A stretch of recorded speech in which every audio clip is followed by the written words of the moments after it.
Hi అండి. Welcome to our channel Siva Reddy Pagadala. మామూలుగా cricket match అప్పుడు జనాలందరూ ఒక మాట ఆడుతుంటారు. ఏంది మంచి ఇంపార్టెంట్ మ్యాచ్ అప్పుడు డూ ఆర్ డై మ్యాచ్ అన్నప్పుడు చావో రేవో అన్నట్లుగా. ఈరోజు కూడా ఒక మ్యాచ్ అలాంటిది ఉంది. వర్చువల్ క్వార్టర్ ఫైనల్ లాగా మనకి ఇండియా వర్సెస్ వెస్ట్ ఇండీస్ చావో రేవో మ్యాచ్. గెలిచినోళ్ళు సెమీఫైనల్‌కి వెళ్తారు. ఓడినోళ్ళు ఇంటికెళ్తారు. ఇదేంది అన్న పొలిటికల్ న్యూస్ ఛానెల్ పెట్టుకొని క్రికెట్ గురించి మాట్లాడుతున్నారు అనుకోవద్దు. ఇది రాజకీయాల్లో కూడా నిజంగా చావో రేవో లాంటి పరిస్థితులుంటాయి. మొన్న ఎగ్జాంపుల్ తీసుకుంటే మొన్న 2024 ఎలక్షన్ ఉంది చూసావా? అది టీడీపీ పార్టీకి చావో రేవో లాంటిదే. ఒకవేళ ఓడిపోయి ఉంటే వాళ్ళ పరిస్థితి చాలా భిన్నంగా ఉండేది. గెలిచారు కాబట్టి బానే ఉంది.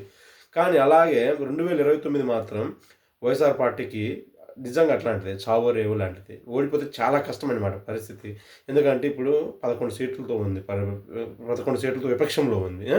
వాళ్ళు విపరీతంగా పోరాడాలి. పోరాడి ఆల్రెడీ 2 ఏళ్ళు అయిపోయింది. ఇంక 3 ఏళ్ళే కళ్ళు మూసుకుంటే మనం వచ్చేస్తామన్న ధీమాతో ఉన్నారు. నాకెందుకు ఇది అతి ధీమాలాగా కనిపిస్తుంది గానీ, నమ్మకంలాగా అనిపించట్లేదు. ఎందుకంటే ఇప్పుడు వాళ్ళు ఎంతసేపటికి ట్రాక్ రికార్డ్ మీద ఒక ఆల్టర్నేషన్ మీదనే ఉన్నారు. ఎలా అంటే మన ఏపీలో చూసుకుంటే ఎప్పుడు 2 సార్లు గెలిచిన చరిత్ర ఏ పార్టీకి లేదు. రాజశేఖర రెడ్డి ఒకసారి గెలిచాడు. అప్పట్లో 1995లో చంద్రబాబు నాయుడు ఒకసారి టీడీపీ ఒకసారి గెలిచారు. నాయకత్వ మార్పు జరిగినప్పుడు.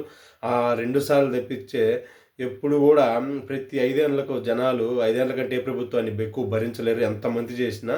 సో, ఆటోమేటిక్ విపరీతమైన వ్యతిరేకత వచ్చేస్తది.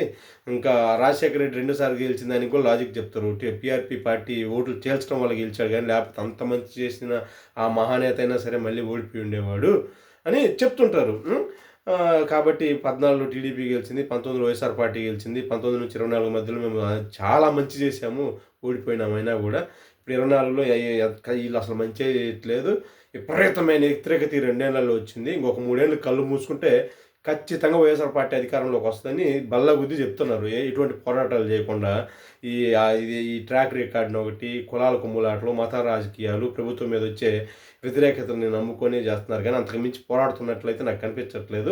ఇంకా ఏమన్నంటే రప్పా రప్పా చేస్తాం, రాజారెడ్డి రాజ్యాంగం అమలు చేస్తాం, మేమంటే ఏందో 2.0 అంటే ఏందో చూపిస్తాం ఇట్లా అంటున్నారు గానీ, అభివృద్ధి రాజధాని మీద వాళ్ళ యొక్క పోకడ ఎలా ఉంటది, వాళ్ళ యొక్క విజన్ ఏంటిదని చెప్పరు. అభివృద్ధి మీద వాళ్ళ విజన్ ఏంటిదని చెప్పరు. ఎన్ని కంపెనీలు తెస్తామనేది చెప్పరు. నిరుద్యోగులకి ఈ డిఎస్ఏల గురించి కానీ, జాబ్ క్యాలెండర్ల గురించి కానీ చెప్పరు. వాళ్ళు ఇంతకుముందు ఏవైతే ఫాలో అయిన మద్యపానం ఉంది చూసావా? దాని మీద పాలసీల మీద మాట్లాడరు. ఇట్లాంటివి ఏం మాట్లాడరు. ఎంతసేపటికి ప్రభుత్వం మీద వ్యతిరేకత వచ్చేస్తది. కులాల కుమ్ములాటలని ఈ మాట్లాడేస్తారు. కళ్ళు మూసుకుంటే మనం అధికారంలోకి వచ్చేస్తాం 29లో అన్నట్లే చెప్తారు.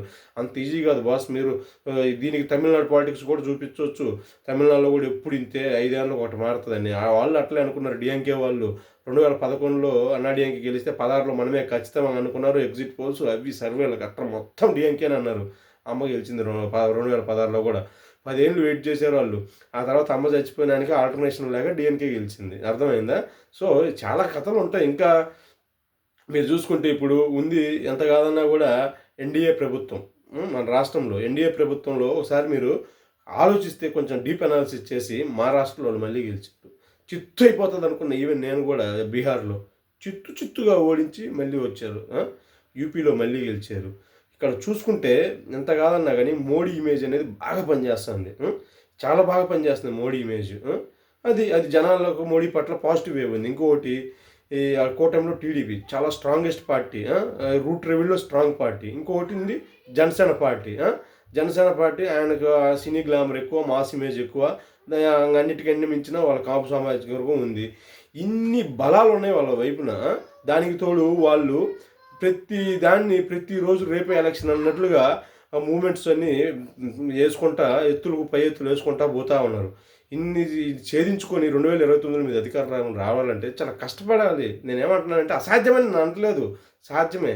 కాకపోతే దానికి మీరు పెడుతున్న ఎఫర్ట్స్ అయితే నాకైతే సరిగా అనిపించట్లేదు. మీరు ఎంతసేపటికి ప్రభుత్వం మీద వచ్చే వ్యతిరేకతను, కులాల కుమ్ములాటలను, ఫేక్ రాజకీయాలని, డీప్ ఫేక్‌లని ఇయ్యే నమ్ముకున్నారు గానీ, అదే జనాల యొక్క సమస్యలు ఎన్నున్నాయి. వాటి మీద మీరేం మాట్లాడరు. వాటి మీద మీరేం ఫైట్లు చేయరు. మీ నాయకులకో, మీ కార్యకర్తలకో బాధలకొస్తే తప్ప బయటికి రారు. ఇట్లుంటే కష్టం బాస్. కొంచెం ఆలోచించండి. ఆలోచించి దాన్ని బట్టి ముందుకు అడుగులేయండి. జాగ్రత్త పడి బాగా జనాల తరపున, జనాల మనసుల్లో నుంచి జనాల బాధను అర్థం చేసుకొని పోరాటం చేస్తే ఖచ్చితంగా గెలుస్తారు. లేకపోతే మీ అధికారం అనేది కల. ఒక ప్రాంతీయ పార్టీ వరుసగా 2 సార్లు ఓడిపోయిందంటే అది చావో రేవో లాంటి పరిస్థితి ఖచ్చితంగా ఉంటుంది. చూసుకోండి మరి. Okay. Thank you so much.